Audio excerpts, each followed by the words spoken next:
So this morning I wanted to talk about just a single topic, a very simple topic, which is filtration. And we've talked about this before, but there's some things that I think we forget, and also when we're talking with customers, we will often rush to the lowest common possible solution rather than thinking about what the best solution might be. And one of the most common questions we get from customers is, come on. Most common question we get from customers. Is this filter I use good? Exactly. Is this filter I use a good filter? Or what type of filter should I put in this unit? And what do we say, Sam?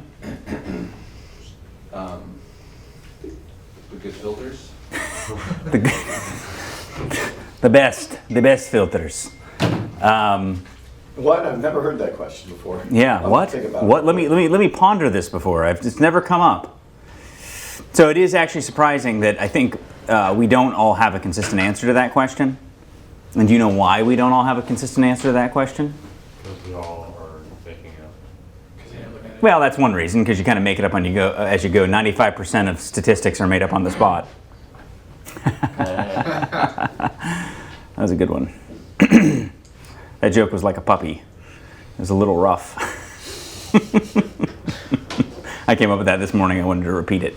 This is so funny. Wow. So the reason why is that there is no one good answer. There's no answer to what is the right filter. It's very specific to the use case. But when we think about, or the particular application, but when we go to a particular application, we're thinking about what the right filter is. We do need to know how we approach it in order to give a proper answer. And that's what I wanted to talk about this morning, so that way you have more confidence to answer that question. So let's start with, what are some things that we need to know in order to answer that question? What are some things we need to know in order to answer the question of what is the best filter to put in to a particular unit? Yeah, like what is it? A return drill? Is it a? Okay, so where is the current filter located, right? Where is the current filter located? That's a good question. What else do we need to know? And so it could be a filter back return air grill. It could be at the unit. Could be multiple filter back return groups. Yep. Could be multiples. All right, what else do we need to know?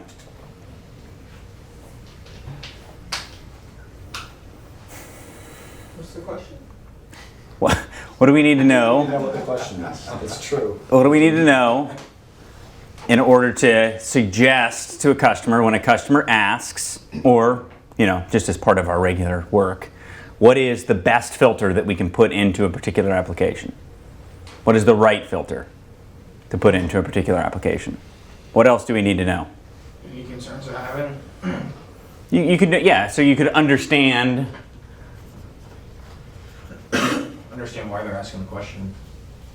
Do you have any respiratory issues? The customer's IAQ You would benefit from a bipolar. concerns. Yep. So understanding the customer's IAQ concerns is helpful.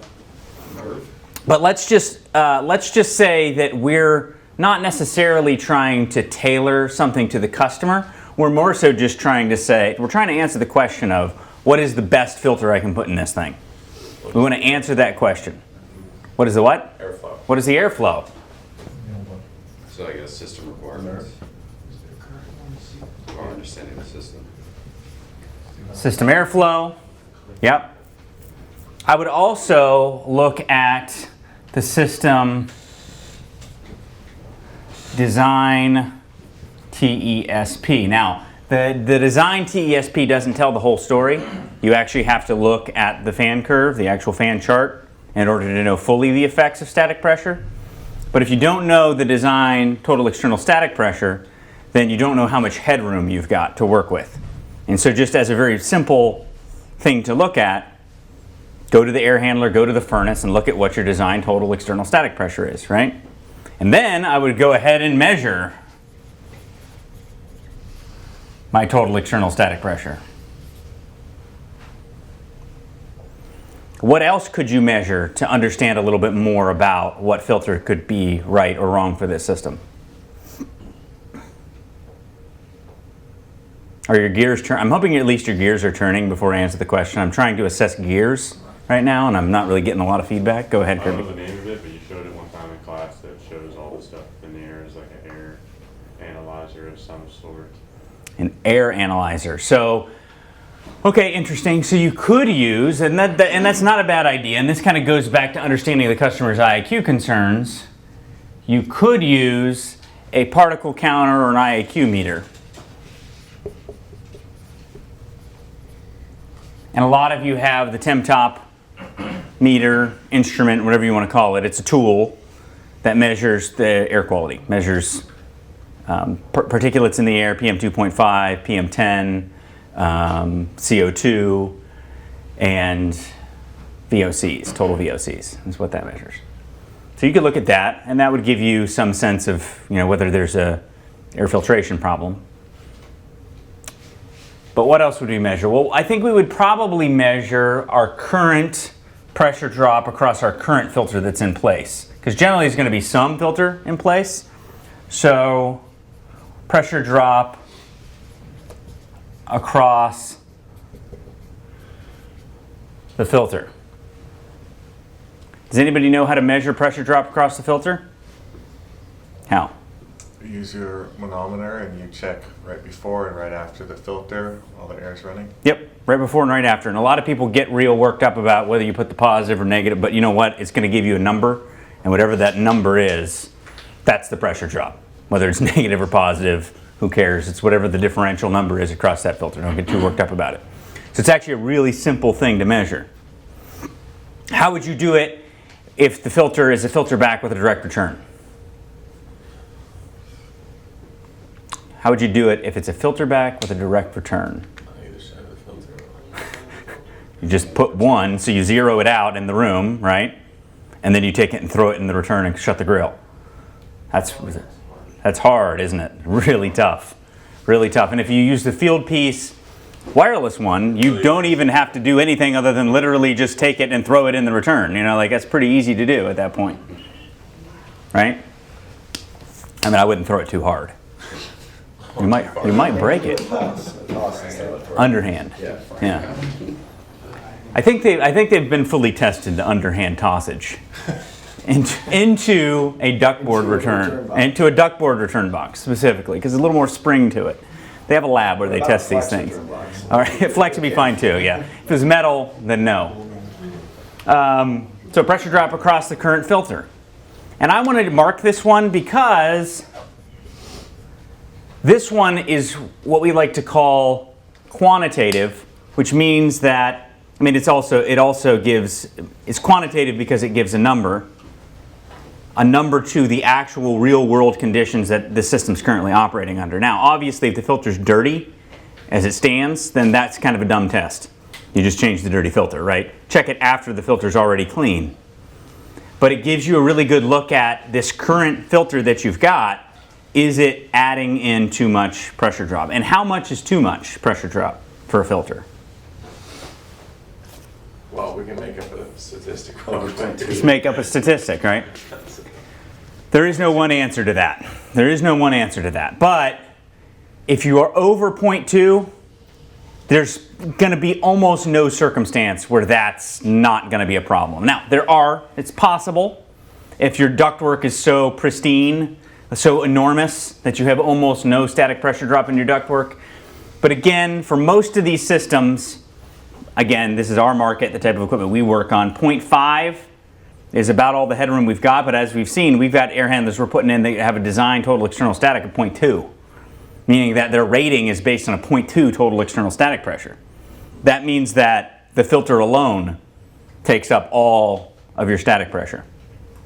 In terms of, again, we say static pressure, total external static is what we're talking about, and that means the pressure that's being exerted on the return and the supply, so the pressure against the flow of air. And again, if you increase your airflow in your system and everything else stays the same, does your static pressure go up or down? Uh-oh. Goes up. If you increase your airflow, your static pressure goes up.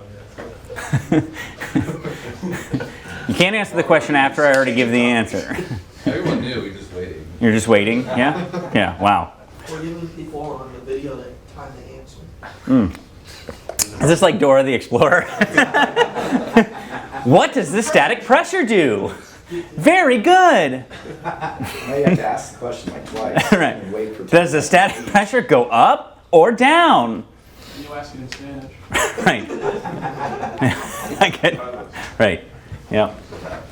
Get Ryan up here to do Dora for us. All right. So pressure drop across the filter. Normally you get above 0.2, that's a problem. But again, remember, there is a lot of variables. If the system is running low airflow already because it's in dehumidification mode or in low stage or something like that, then you're not going to get a true reading. So that's got to be where it's supposed to be.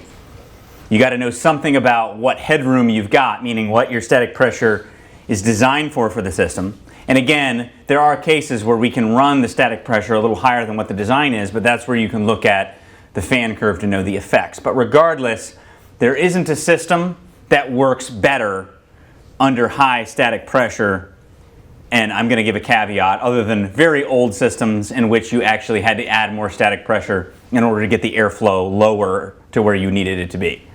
But under normal circumstances, we're not working on those applications anymore. Most of our systems are X13 and ECM blowers, and so when you put more static pressure, more resistance to airflow, what does the blower do? It ramps up, right? And so nowadays we have kind of this moving target. And so there's a lot of reasons why we want to keep our static pressure low, and both in our designs initially, but as service technicians, when we show up, we're kind of handed a situation. You know, the answer to every question isn't, we'll redesign your whole duct system, right? Now, sometimes it is. Sometimes it does need redesign. Sometimes it does need upgraded. But when the customer is asking the question, what filter should I put in this? There isn't one answer, and we should not give one answer. If we give one answer, then we're not doing a service to the customer. And if we see a system that, especially if the customer is asking these questions, then we need to be looking at the way to provide the best possible filtration we can provide. Now, I'm not going to focus on different types of technologies. We've done a lot of conversations about that, different indoor air quality technologies that exist. I'm talking just in terms of filter media. So we're going to talk very generally here. So what happens when we take a 20 by 20 filter and we make it thicker? What do? Increase surface area. We increase surface area, which does what? More filtration, less air restriction. So there is less resistance for the same result. So you get more surface area when you spread that out, make it deeper. You have deeper pleats, so there's less pressure drop across it. And so that's good, right? But here's another question. Do we change the velocity through the filter by making it deeper? Through the surface area. Yes. We can be changing the face velocity, yes. Yes, we can. But the reality is that we still, if we've got an undersized filter where the velocity moving through that box is too high, by putting in deeper, that doesn't solve that problem, right? And in returns, we should really be seeing, if we can, 3 to 500 feet per minute under most cases. That's velocity, that's just speed of air. Now again, when I say that, you're kind of like, well, that doesn't mean anything to me. But here's a very practical technician assessment. If she's a whistling, then the air velocity is too high, generally speaking, right? But when you go and you hear a return that's noisy, that's a good indication that you have high velocity. When you walk up to the air handler and you can hear the thing whistling. Now it could be that there's a gap or a crack in the air handler. That's also a problem, but different problem. But when you hear a system that sounds loud and you hear that air noise, that's a good sign that you have high air velocity. My point being that we can solve a lot of problems by going to deeper media because that decreases our pressure drop. But the fact remains that when we have too small a surface area, that air is still moving fast. And let's just use some real common sense here. When air is moving fast, is it easier or harder to clean it? It's harder to clean it, right? Why? Because that air is going to move around gaps and cracks. It's not dwelling on the media as long. It's not as easy to pull the particulate out of the air, just to think of it really simply. Again, we're just kind of using a mind picture here. And so what do we want to do in order to filter air better? We want to have less pressure drop across our filters, and we want the air to move more slowly over the filter. Period, right? And how do we do that? Deepest possible media, biggest possible media. That's basically it. Deep and wide. Deep and wide. Right now, when you get into the particular media type, that's where things like MERV rating come in. And so higher the number, the more stuff it's going to catch. And you can look at a chart that will kind of show you. But again, those numbers don't mean much to anybody. Our goal is to get the biggest and deepest filter in the system that we can get so that the air moves slow and at low pressure drop, and then we can decide what the appropriate media is to put in, and the bigger and deeper we can make it, the slower and less resistance we can have, the better the media we can choose in terms of MERV, the more resistant the media. Now, are there media out there that aren't as resistant but still do a good job of capture? Yeah, I mean, like the Infinity Air Purifier is an example of that, where you're using electrostatic charges and you're using ion bombardment and you're doing some other things in order to kind of boost that efficacy. But regardless, outside of the technology, size, depth, right? Physical square feet, square inches of surface area, and then square inches of media itself. Make sense? So, to answer the question for the customer, what's the best filter to put in this unit? What they're asking generally is, what is the best filter that I can put in that will fit in my current slot that the filter goes in, right? And what is the answer to that question? The answer to that question is, well, we've got to take some measurements and look at where you currently stand and see if we've got any headroom. Because if what you've got in there is a hog hair filter, which is just the washable, super basic filter, and you're measuring pressure drop across that. Now again, you're not going to get much pressure drop across that, but let's just say you are, because your air velocity is so high, and then you look at your static pressure and you're already pegged, you're already at 0.8 total external static, you can't afford to put anything in addition to what's already in there in terms of restriction. But there's a lot of technicians who fault one way or another. A lot of technicians will say, oh, you can't put in that MERV 13 filter, that'll starve the system of air. That'll cause it to freeze up. Well, that's not true. It could. I've seen it before, right? You've seen it before because you've seen a particular application where you didn't have enough headroom and static pressure, and the surface area of that MERV 13 was too small, right? But if I take a MERV 13 that's a 24 by 24 on a 1.5 ton system, is that going to be a problem? No, of course not. Because now you've got massive surface area. Now, it also matters how things are installed. So, for example, we've all seen the filter back return air grill that's a big filter back return air grill, but then right behind it is a duct, that's this big that just is right in the center, and there's no, and literally it gets a dirty spot on the filter that's round like this. We've all seen that. So obviously, you're not making the use of that entire filter then. And so now that's a problem. But in terms of assessing the customer situation, we have to look at these things. We have to understand where the current filter is, because obviously if we can give them a better result than they're currently getting without any major surgery, that's great. But if they've got room and they've got an overhead return, for example, where we could fit in a nice big oversized filter cabinet with 4-inch filters, that's not a super expensive add-on. It's actually a really good value for the customer. And another nice thing is when you put a bigger filter in that has lower pressure drop and lower velocity, guess another really big, or can you think of another really big benefit to that? You don't have to change them as often. You don't have to change them as often. Gold star for Jessica. Yes, you don't have to change them as often. And that's also a really good benefit, because some people will point out, well, media filters are more expensive, right? But a media filter, a good one, should easily pay for itself in terms of how often it has to be replaced. And again, how do you know when a media filter needs to be replaced? When it's dirty. What's that? When it gets clogged. When it gets clogged, right? But how do you know when it gets clogged? Hold it up to the light and look. You can do that, and that's probably more practical, right? That's what we're normally going to do, but pressure drop across the filter is the real answer, right? If you have a filter that doesn't have a lot of pressure drop across it, it's still doing okay, right? Again, I mean, could there be exceptions to that? I guess, but when you're talking about a high quality filter, if it doesn't... What are you telling the customer? We just give them a manometer. What are you telling the customer?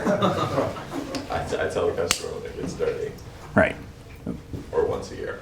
Yeah, you're not telling the customer to pull out their manometer and measure the pressure drop. I just checking. No.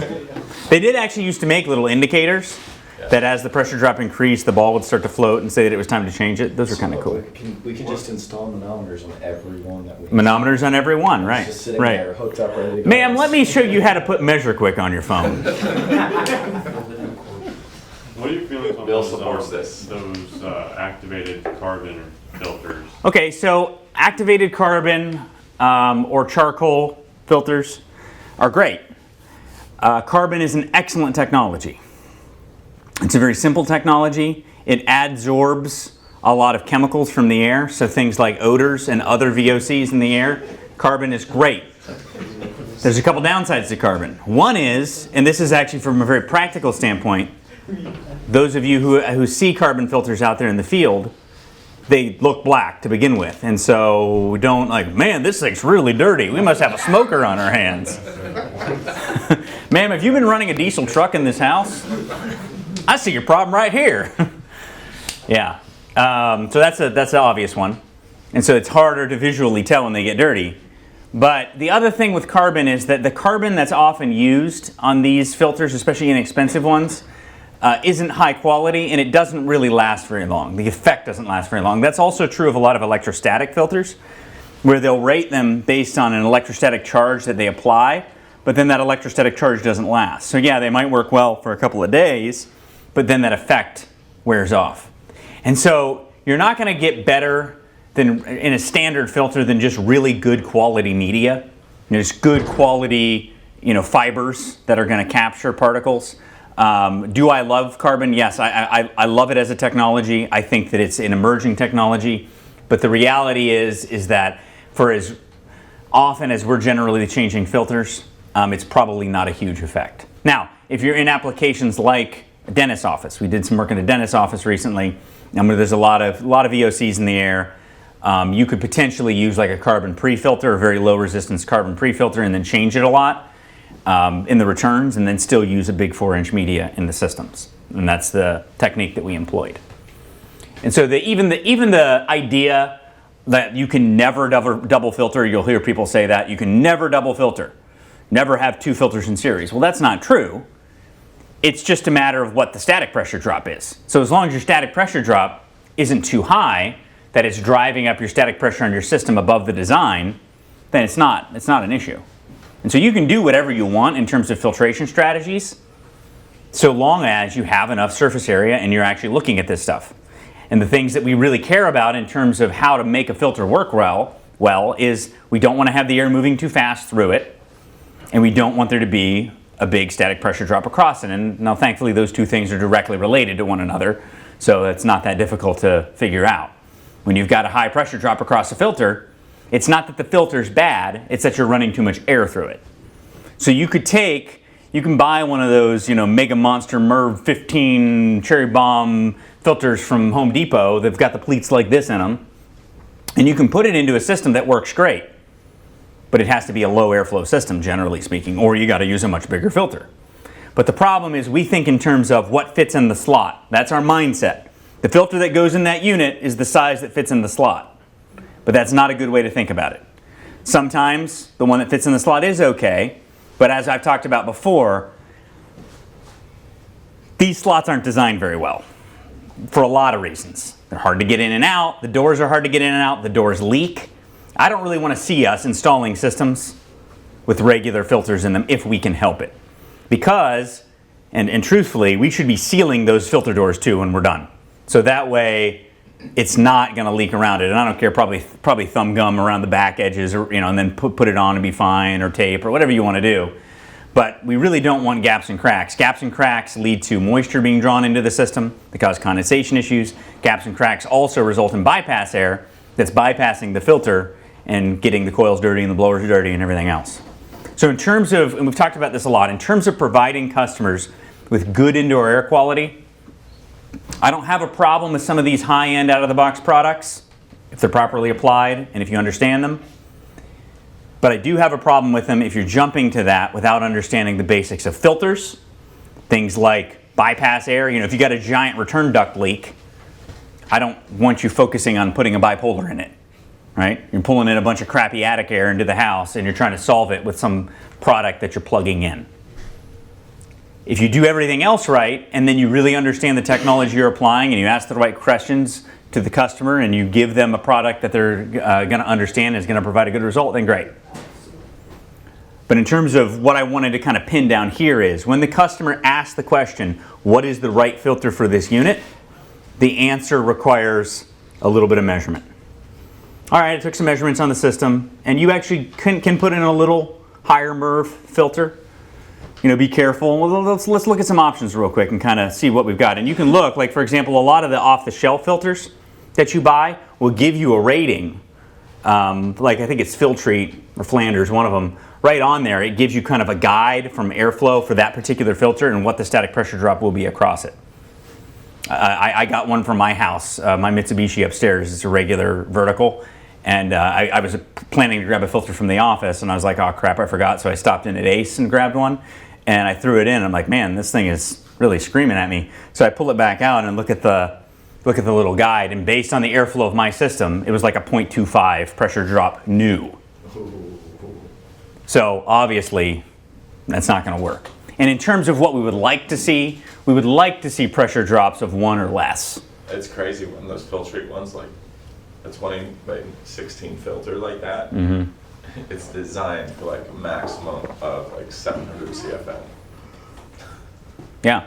And then it's high. And so knowing your system airflow, which I really like what Jesse said here, knowing what your system airflow should be is a really great place to start.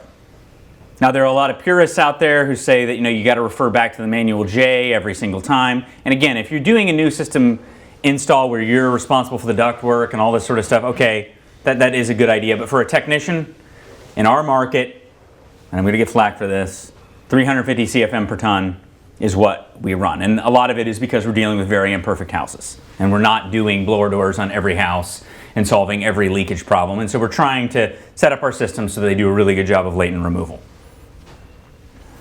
And so 350 CFM per ton, generally speaking, is a good way to kind of gauge what a system should be. So if it's a 2-ton system, airflow is 700 CFM, right? Whew. Kind of panicky there. So when we set up our equipment and we look at static pressure and all that, and we set our pins and all that, that's what we're kind of setting it based on. And then we're choosing a filter based on that as well. But as far as you go, because you're working on functional equipment, you don't have to overthink this. It's not like you got to sit there, well, let me pull out my calculator here. All you got to do is take your manometers. What's my total external static pressure? What's my pressure drop across my filter right now?